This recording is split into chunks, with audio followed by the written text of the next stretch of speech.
And I met Tammy a little while back, and when I heard her message and what she had to say, I said, we really need to have her included in our program. And I just thought it was so fitting to let her start off the entire program because, again, we're talking about our patients, and as it says in our mission, it's about our fellow citizens. Sometimes those fellow citizens happen to be our own family members. It doesn't always have to be, the individual patient that we work for, but, anybody who's been affected by either complications from diabetes or has seen somebody go through an amputation knows that this is really a life-altering event. And so I think hearing it from not just a patient perspective, which you'll hear over the course of the next few days, but to hear a caregiver and a daughter to really get up here and describe what it's like to be on the other side of things from the non-provider perspective. Very, very powerful message. So Tammy Lansiger, I'm going to hand it over to you. Where are you, Tam? Thank you, Dr. Bell. You're welcome. Greatly appreciate it. Thank you.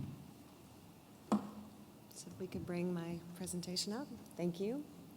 So thank you so much for allowing me to join you today. I am the Global Director of Professional Education for Cordis Corporation and have been with Johnson & Johnson in physician education for 20 years. But I'm not coming to you today as the Global Director of Professional Education. I'm coming to you as the daughter of a patient who suffered from critical limb ischemia. It's my honor to introduce to you my mother, Betty Heck.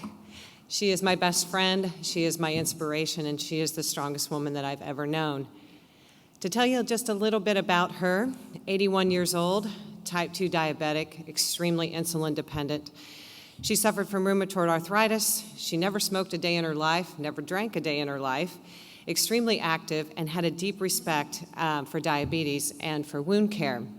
So she contacted me the end of November 2010 that she had a blister on her foot.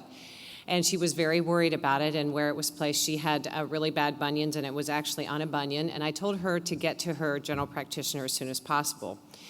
And so he diagnosed her with ringworm, which I thought was a little unusual, but I wanted to respect what he had to say. So she told me that she was having a little trouble with her nail on her big toe as well. So I told her she needed to get to a podiatrist immediately. She went to the podiatrist, and the podiatrist diagnosed her with a nail fungus. So he gave her the medicine that you apply, obviously, onto the nail. But she was also suffering from some pain. She wasn't sure if it was her rheumatoid arthritis, and I just was not convinced that this was really what was going on with her. She went back to both of the physicians. They convinced her that this was really just ringworm, just a little bit of an infection. And so when I saw her on December 20th, I asked her to take off her sock and show me her foot. And I think probably everyone in this audience knows this is not ringworm, and this is not a nail infection. Actually, her physician told her that it was healing, and that's why it had scabbed over, and not that it was necrotic ulcer. And so I sent a picture of this on my BlackBerry, actually, this is from my BlackBerry, to a dear interventional cardiologist friend of mine in Columbus, Ohio, who is world-renowned. And he texted me back immediately and said, I want to see her as soon as possible. Obviously, with the holidays, this was December 20th. She was a little, hesitant to get in, and I said, we don't have any time to waste. I'm not trying to scare you, but we do need to get you in as soon as possible. Diagnostic intervention was done at the end of December. Unfortunately, all 3 vessels below her knee were like porcelain. There was nothing that they could do.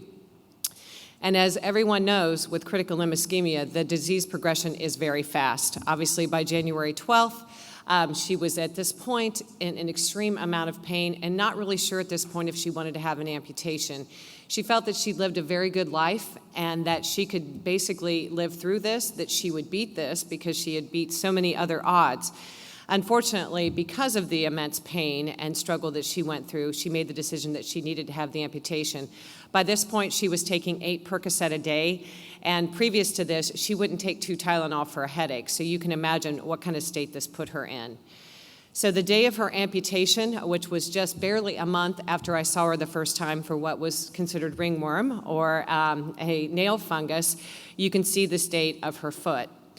So she had the amputation, and just a few days later, her zest for life was back. She was very excited. She was going to get her temporary prosthesis. She was going to walk again, and she was going to be just fine and live out the rest of her life. Unfortunately, because she had rheumatoid arthritis and she was on steroids. As everyone knows, it's easy to contract infection. And of course, she did contract infection within a short amount of time in the stump itself. But she beat that, and in March, she was doing extremely well in rehab, excited to go twice a day. No one could believe that she was 81 years old. They couldn't believe how well she had recuperated from such a devastating surgery. And once again, we were on the road again to recovery. But that was not to be. In late March, she contracted 5 different strands of infection. She endured 8 surgeries. But in late April, she did receive her temporary prosthesis. The first time that she put the prosthesis on, she walked around the rehab center 5 times as if it was her leg. And she believed that she was going to live out the rest of her life, many years ahead, with her prosthesis, that it would not stop her.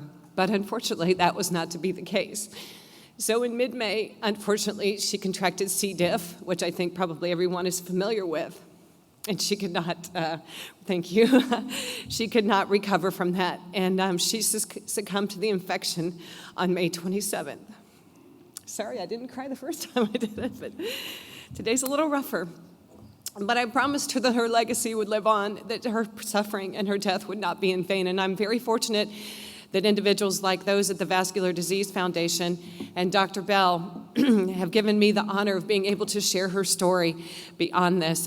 In this month's publication of Keeping in Circulation, there is a story about her which I encourage you to read because it's very promising that, with disease awareness and patients understanding what this disease is, that we can save others. So what I wanted to share with you is thank you for what you do every single day. And please believe that you definitely make a difference in the lives of your patients and in their families. And that through awareness to patients, general practitioners, podiatrists, and interventionists, together we will save limbs and save lives. So thank you very much for letting me share this story, and I wish you an amazing conference.